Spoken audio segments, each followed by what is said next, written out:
All right, here we go. Get to use one of my favorite tools in the shop, the electric bead roller from Woodward Fab. So you can see that's the back. That's the inside. That's the fuselage. That's all the bracing.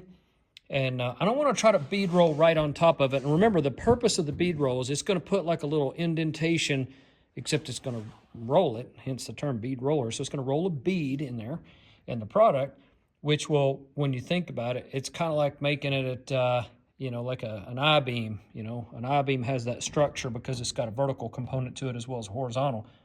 So that's what it's going to do. It's going to put some stiffener in it. And it's also going to make it, I think, give it a little bit of flavor so it's not just a plain firewall there. So you can see I've just put a couple things that I'm hoping it kind of turns out like shark gills right there on the side.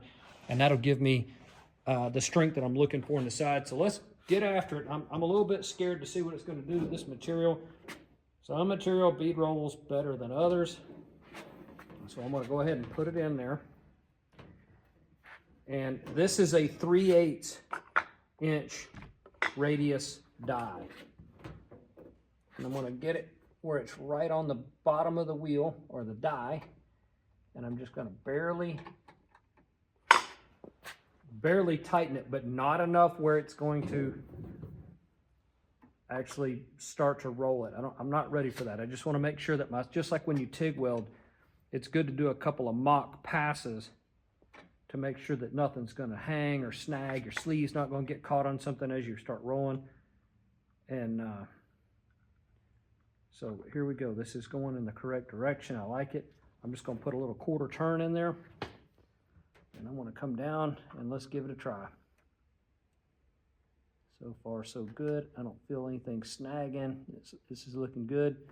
I'm going to come over to the side so I stop precisely on my mark and then unload and then pull the product out.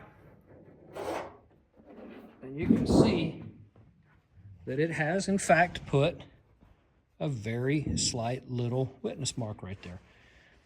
You just want to take a little bite at a time. If you go too much, you'll start drawing this up because it is shrinking this a little bit. So I want to put some strength into it, but I don't want to get too crazy.